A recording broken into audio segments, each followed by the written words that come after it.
Hello friends, आपके अपने YouTube channel Krishna classes पर आप सभी का स्वागत है। चलिए आज हम लोग ग्रुप डी का एनालिसिस लेकर आए हैं 17 अगस्त 2022 का। 17 अगस्त 2022 का जो साइंस का क्वेश्चन पूछा गया है, जो उपलब्ध हुआ है, उसको हम करा रहे हैं। दोस्तों समझिएगा, पहला क्वेश्चन मेरे पास है, ओम का नियम किसे कहते हैं। ओम का नियम का फॉर्मूला पूछा था, जो V बराबर आई आर होता है। V जो होता है जिसको हम लोग वोल्टेज कहते हैं, ठीक है दोस्तों। I जो होता है करंट होता है और R जो होता है रेसिस्टेंस होता है। तो इससे क्या होता है दोस्तों, ये तो फार्मूला पूछा था। अगले एग्जाम हो सकता है इससे न्यूमेरिकल्स पूछ सकता है। तो V बराबर आई आर है, V बराबर आई आर है, तो आगे चल के क्वेश्चन I बराबर V बाय आर भी पूछ सकता है, R बराबर V बाय आई भी बन सकता है। तो ये समझ गए दोस्तों। आगे एड्स का फुल फॉर्म पूछा था। एड्स आप लोगों को पता होगा दोस्तों, ये वायरस डिजीज है, ठीक है, विषाणु जनित रोग होता है। एड्स का फुल फॉर्म होता है एक्वायर्ड इम्यूनो डिफिशियंसी सिंड्रोम। ये सिंड्रोम का अर्थ आप लोगों को समझना होगा दोस्तों। सिंड्रोम जो होता है क्लस्टर ऑफ डिजीज होता है, बीमारियों का एक समूह होता है ना। क्लस्टर मतलब क्या है, बीमारी का समूह ना। बीमारियों का समूह को हम लोग क्या कहते हैं, सिंड्रोम कहते हैं ना। अगर एड्स हो गया, इसका मतलब उसके अंदर बहुत सारा बीमारी है। और ये कैसे फैलता है आपको पता होगा कि एड्स जो होता है सेक्सुअल डिजीज होता है, नीडल के माध्यम से होता है, चाइल्ड टू ना मदर टू चाइल्ड से होता है। अगर मदर में है तो चाइल्ड्स में होगा।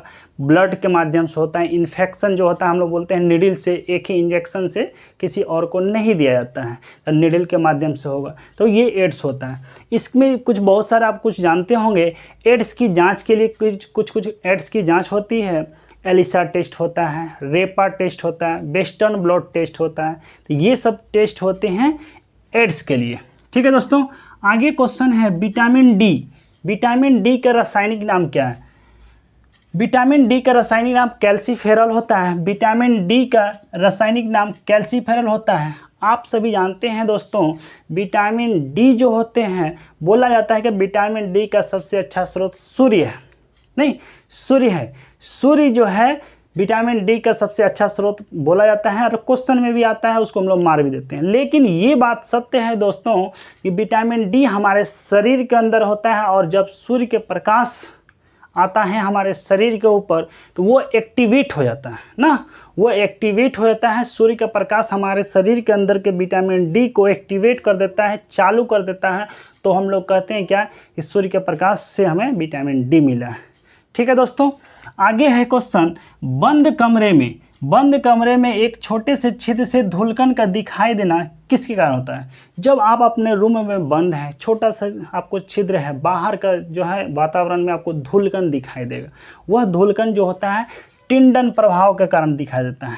टिंडन प्रभाव के कारण दिखाई देता है, ठीक है दोस्तों। MgOH जिसको मिल्क ऑफ मैग्नीशिया भी कहा जाता है, या मैग्नीशियम हाइड्रोक्साइड, इसको क्या कहा जाता है, तो मैग्नीशियम हाइड्रोक्साइड कहा जाता है, ठीक है दोस्तों। आगे है oil of vitriol. Oil of vitriol किसे कहा जाता है, तो ऑयल ऑफ विट्रोल H2SO4 कहा जाता है। H2SO4 जिसको हम लोग बोलते हैं सल्फ्यूरिक एसिड ना, सल्फ्यूरिक अम्ल बोला जाता है। सल्फ्यूरिक अम्ल जो होता है, जिसको इसी को हम लोग बोलते हैं क्या, अम्लों का राजा ना, अम्लों का राजा, ठीक है, अम्लों का राजा, रसायनों का राजा कहा जाता है। H2SO4 को सल्फ्यूरिक अम्ल कहा जाता है, और उसी को हम लोग अम्लों का राजा कहते हैं। इसी H2SO4 का क्या नाम है, ऑयल ऑफ विट्रोल है, ठीक है दोस्तों। आगे है कवक जनित रोग ना। कवक जनित रोग बोला है। कवक जनित रोग मतलब फंगस से संबंधित जो रोग होता है वो कौन कौन सा है। एथलीट फुट है, जिसको हम लोग पैर में होता है, या भजहा जिसको बोलते हैं, उसका दाद है, खाज है, खुजली है, गंजापन होता है। ये सभी क्या होते हैं, कवक जनित रोग होते हैं, फंगस डिजीज होते हैं, ठीक है। देखते हो किसी को फंगस हो जाता है, दाद हो जाएगा, खुजली हो जाएगा, घाव टाइप का हो जाता है, तो वो क्या होते हैं, कवक जनित रोग होते हैं। इससे एक और क्वेश्चन बन सकता है दोस्तों, कवक के अध्ययन को क्या बोलते हैं ना, कवक के अध्ययन को माइकोलॉजी कहा जाता है। और कवक का खोज किसने किया था, कवक का खोज माइकेली ने किया था। ठीक है दोस्तों, आगे हम लोग देखते हैं रक्त थक्का बनाने में कौन सा विटामिन मदद करता है।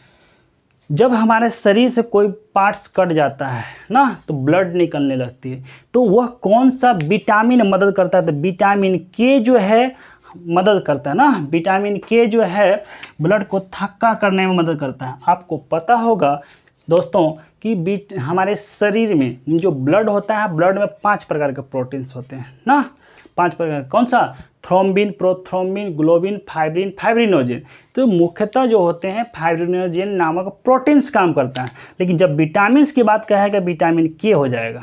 ठीक है दोस्तों, विटामिन की बात कहेगा विटामिन के, प्रोटीन्स की बात कहेगा तो फाइब्रिनोजेन। ठीक है, एक आप लोग को और भी पता होगा दोस्तों, हमारे शरीर के अंदर ब्लड नहीं जमता है ना, हमारे शरीर के अंदर ब्लड नहीं जमता है, तो कौन ऐसा प्रोटीन है जो कि शरीर के अंदर ना ब्लड को जमने नहीं देता है, तो हिपेरिन का नाम सुने होंगे ना। हिपेरिन ऐसा प्रोटीन्स होता है, एंटीक्लोथिन प्रोटीन्स के नाम से जाना जाता है, जो कि शरीर के अंदर ब्लड को जमने नहीं देता है। तो प्रोटीन्स में हो गया फाइब्रिनोजेन, जो कट जाता है तो उसे जमाने में मदद करता है, जबकि शरीर के अंदर जो है ब्लड को जमने नहीं देता है हिपेरिन। वह कौन सा विटामिन है जो कि ब्लड को जमाने का काम करता है, थक्का करने का काम करता है, तो विटामिन के। एक और क्वेश्चन दोस्तों ना, रक्त को थक्का बनाने में कौन सा खनिज तत्व ना, कौन सा खनिज तत्व है, कौन सा क्या बोल सकते हैं, हाँ कौन सा खनिज तत्व है जो कि ब्लड को जमाने में मदद करता है, तो वो कैल्शियम होता है ना, वह कैल्शियम होता है, जो कि हम जानते हैं दोस्तों।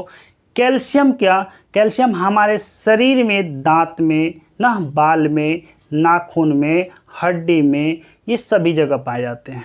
ठीक है, आगे देखिएगा दोस्तों, एलिसा टेस्ट दिया है ना, एलिसा टेस्ट जो होता है, एलिसा टेस्ट का पता किसके लिए होता है, एलिसा टेस्ट का पता लगाने के लिए एड्स की होता है ना, एड्स हम अभी बताए थे, एड्स की जांच के लिए एलिसा टेस्ट होता है ना। एड्स की जांच के लिए कहाँ लिखे हैं दोस्तों, एड्स की जांच के लिए एलिसा होता है,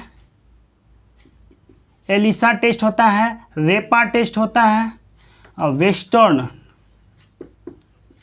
वेस्टर्न ब्लॉट टेस्ट होता है, वेस्टर्न ब्लॉट टेस्ट होता है। ये सभी टेस्ट क्या होते हैं, किसके लिए होता है, तो एड्स के लिए, एड्स मतलब HIV वायरस ना, HIV वायरस के लिए। ठीक है, आगे है वायु प्रदूषक के सूचक के रूप में किसे सूचित किया गया, वायु प्रदूषक के सूचक के रूप में लाइकेन का प्रयोग किया गया। आप सभी दोस्तों जानते होंगे लाइकेन, जहाँ ज़्यादा वायु प्रदूषण होगा ना, जहाँ ज़्यादा प्रदूषण होगा वहाँ पे लाइकेन नहीं जमता है, लाइकेन नहीं उगता है। तो ऐसा में तो मतलब हम लोग सूचित करते हैं कि यहाँ पे अगर अधिक मात्रा में यहाँ प्रदूषण है तो लाइकेन नहीं होगा, प्रदूषण नहीं है तो लाइकेन हो जाता है। तो इसको हम लोग कह सकते हैं वायु प्रदूषक या वायु सूचक, प्रदूषण के सूचक के रूप में लाइकेन का उपयोग करते हैं। और ये एक और क्वेश्चन आता है दोस्तों कि लाइकेन जो होता है, नहीं यहाँ नहीं आएगा। ठीक है दोस्तों, एक और क्वेश्चन बनेगा, ये लाइकेन जो होता है शैवाल ना, शैवाल प्लस कवक से मिलकर बना होता है ना। तो क्वेश्चन ये भी बनता है शैवाल और कवक की कड़ी को क्या कहा जाता है ना, शैवाल और कवक की कड़ी को लाइकेन कहा जाता है। एक और क्वेश्चन बनता है शैवाल और कवक के सहजीवी संबंध जो होता है लाइकेन का निर्माण करता है।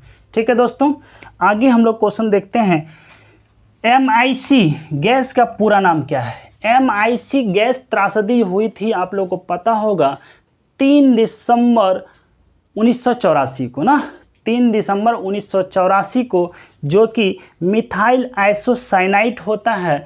इसका MIC का पूरा नाम क्या है, मिथाइल आइसोसाइनाइट। ये भोपाल गैस त्रासदी जिसको बोलते हैं, भोपाल ट्रेजेडी बोलते हैं, 3 दिसंबर 1984 को हुई थी। ये बहुत ही जहरीली गैस है, टॉक्सिक गैस होता है ना, ये बहुत ही जहरीली गैस होता है। तो इससे क्या होता है, ये MIC होता है। एक दो और क्वेश्चन छूटा हुआ है दोस्तों। एक क्वेश्चन था प्रकाश संश्लेषण से ना, फोटोसिंथेसिस से। तो फोटोसिंथेसिस की क्रिया आप जान ही रहे हैं, जब कोई भी पौधा सूर्य के प्रकाश में अपना भोजन तैयार करता है ना, भोजन तैयार करता है, तो वहाँ पे हम लोग प्रकाश संश्लेषण की क्रिया कार्य करता है ना। एक ये क्वेश्चन हो गया। ठीक है दोस्तों।